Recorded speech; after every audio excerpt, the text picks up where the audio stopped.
I'm gonna throw my little 2 cents on this 2-year Section 8. 2 years is enough amount of time for you to get a trade. 2 years is enough to get your shit together. You think we don't see you on TikTok on these videos talking about your Section 8 housing, and you're in the store with 3 or 4 carts full of food, and then you get home and you start cooking the food and you show all the kids in the background and stuff. Y'all in the grocery store doing the dang on twerking and while other people are at work paying for you, sitting on your fat, gross ass. I seen this female the other day.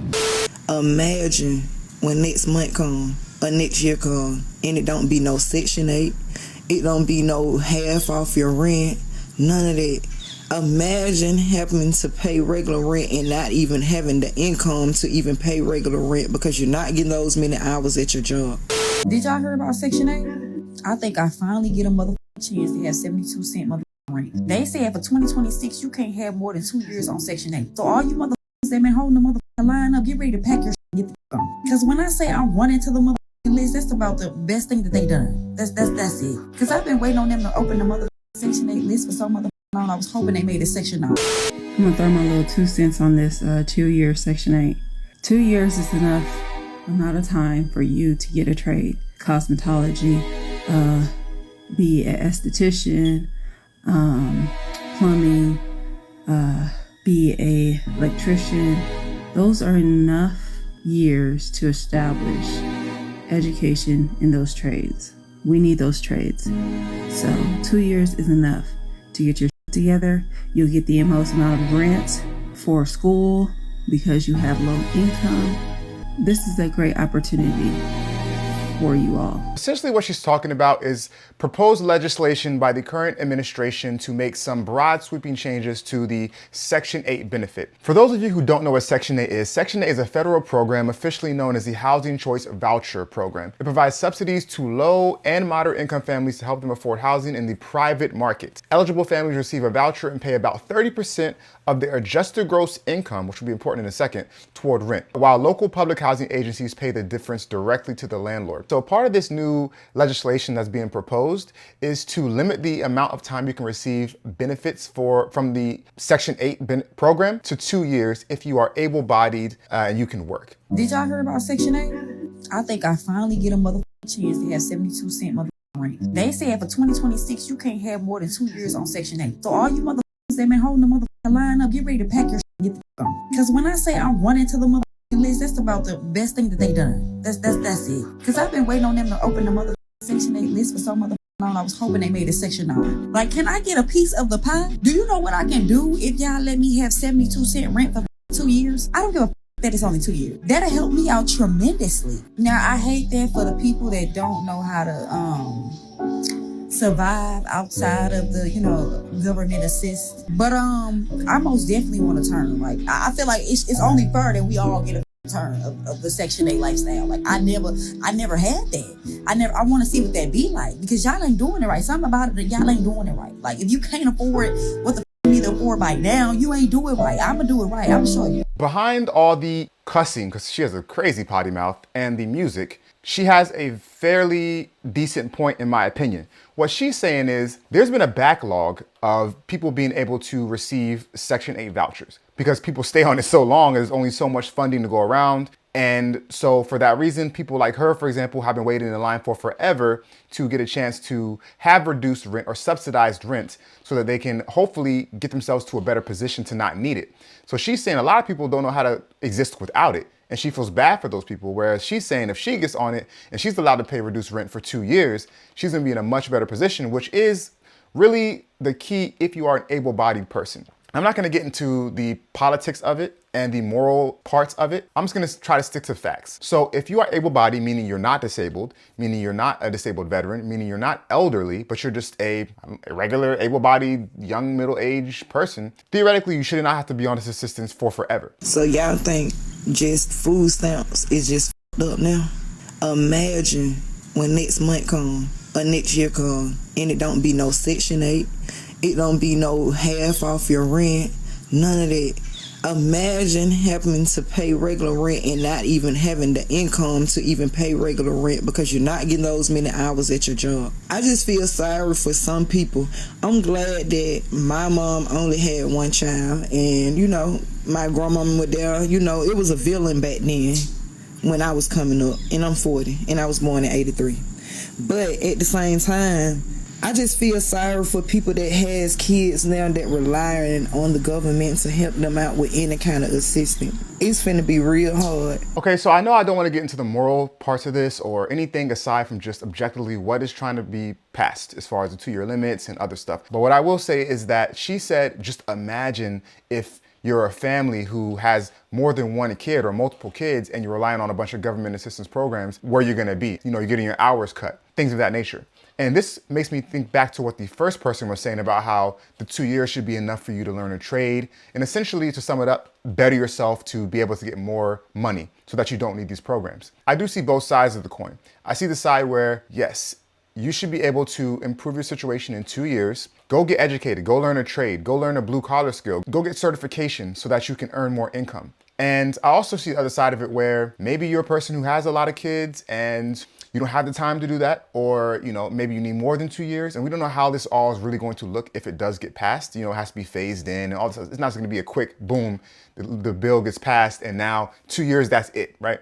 So with that being said, I get it. I'll also say this, it may disincentivize people from having more kids than they can afford. And it kind of pains me to say that. And again, I don't want to sound insensitive, but if you are in a position where you can barely provide for your kids, perhaps maybe hold off on having the kids until you're in a position to where you can afford it. Now, again, I don't want to make a moral judgment or anything like that. It's just, from a financial perspective, personally speaking, I would not want to bring a bunch of kids into the world if I knew that I had to rely on, outside sources, outside of my own ability to be able to afford those kids. HUD Secretary Scott Turner is turning off the programs. Yes, indeed. Paul Sperry, who is an intrepid journalist, reports developing Trump HUD is proposing a 2-year cap on fraud-infested Section 8 housing subsidies.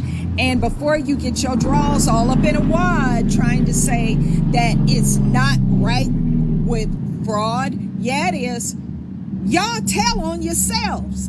We see you. You think we don't see you on TikTok on these videos talking about your Section 8 housing, and you're in the store with 3 or 4 carts full of food, and then you get home and you start cooking the food and you show all the kids in the background and stuff. Y'all in the grocery store doing the dang on twerking and while other people are at work paying for you, sitting on your fat, gross ass. I seen this female the other day. Let me stop her there. Let me just give this disclaimer. The views that are made by this woman are not the views that represent me or my channel. I'm just using this as a way to talk about some of the criticisms that are levied against folks who are on Section 8. Some valid, some not valid.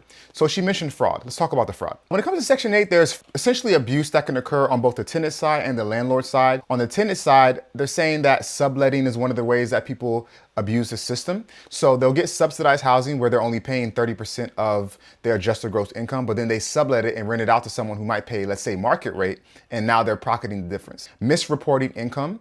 So obviously to be approved for Section 8, you have to make a certain amount. If you make above that, you won't be approved. So a lot of people hide how much they really make in order to be approved for the program while still making the same amount that maybe you or I make. And so in that way, they're getting to pay far less in rent than we pay for regular market rent while still getting the benefits of that full pay. Lease violations, violating the terms of the lease, such as allowing unauthorized boarders or failing to maintain the property in a clean and safe condition. So we can talk about that in a second too, because Section 8 gets a stigma from especially landlords fear a lot of times because they think the person is going to come in and wreck their property and that they're going to have a bunch of unauthorized people living there. I'm a landlord. I have friends who rent on Section 8. And so I've heard stories where people, the landlord rents out their home to a person on Section 8 and they think it's just gonna be that person, maybe a kid or two. But then come to find out that person they're renting to has 3 or 4 other people coming in and out of the house and staying there long term who are not authorized to be there. So that's another way people do that. And then criminal activity. Listen, Section 8 is pretty much synonymous with, and more so public housing than Section 8. But when I say synonymous, I'm not saying that it's true. I'm just saying that it's maybe a popular misnomer that a lot of people who are on Section 8 commit crime and things of that nature. Again, this is not necessarily my opinion. And I'm like, golly, people are still doing this like it's the 80s again. Like, she has 9 kids, and she's pregnant with triplets. So that means before it's a wrap, she's gonna have 12 kids. You about to struggle. I saw her other video, the subsequent video that she made, where she went from making all this food and waffles and all kinds of crap to another video because her food stamps got cut off, or at least greatly reduced. And she's making, like, she's rationing food, and you can see her rationing food out, and it's pretty bizarre, but you know, this is what it's come to. So Section 8 is going to be a program from now moving forward. You get on it 2 years. This is not the 80s where you get on it and you stay on it. You think we don't see you on TikTok making videos about how you, welfare workers. I wish I could find that woman so I could give her credit. She's a social worker, and she goes to people's houses and they talk to her about how to game the system. Like, they've been on the program on Section 8 for 30 years, and then she tells her daughter how to get on Section 8 and stay on Section 8 and get the vouchers. And then her granddaughter gets the Section 8 vouchers. And then it's just like generational poverty.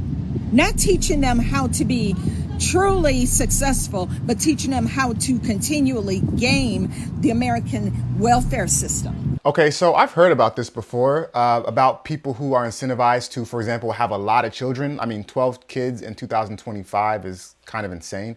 But the reason they do it, from what I've heard, is because the federal government is going to provide you with more programs that you can take advantage of. For example, SNAP, right? Food assistance and Section 8 housing. And so what I think this person is saying here is that they're trying to game the system by having a bunch of kids and therefore not having to work like the rest of us have to work to afford to pay for rent or mortgage, or to afford to buy food to feed our families, because the job essentially is have kids, get more money from the federal government. That's essentially what it sounds like she's saying. And listen, this is true for some people. I'm not gonna say it's true for the majority of people on Section 8. I would not dare say that, because I don't think that's the case. But just like in everything, you have a few bad apples. That's in anything, anything, at work, at school, with federal programs, you name it. And so there's a few bad apples who game the system and create generational dependency on federal programs like Section 8. Let's take a look at some other criticisms of Section 8 that are commonly said. So I actually searched for what has been the main criticism of people who use Section 8. And it says the main criticisms leveled against people who use Section 8 are stigma and discrimination, okay?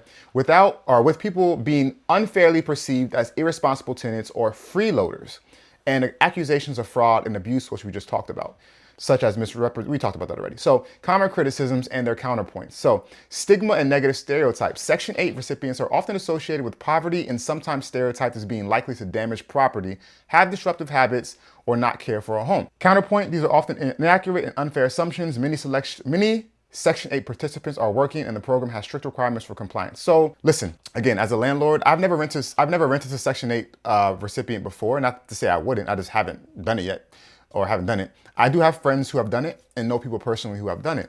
And a lot of people who aren't landlord, actually I've seen both sides of it. I've had friends who have done it for a while who they love it because they're helping someone out who needs the assistance, and they're getting guaranteed money from the government, at least like 70% each month. It's great. Now, there are some headaches with it because, again, the regulations and the requirements around it are a lot more strict. So there's that. But all in all, people who are on Section 8 don't want to mess around and find out, because it's difficult to get that voucher. So if you do something like damage property or do something else nefarious, the government could take away your voucher and now you're out of luck. So they're incentivized to not have bad behavior a lot of the times. Reloading and lack of a work ethic. Now this ties into what this other lady was just talking about. A common criticism is that the program encourages a sense of entitlement. And dependency, and that recipients are not motivated to become self-sufficient.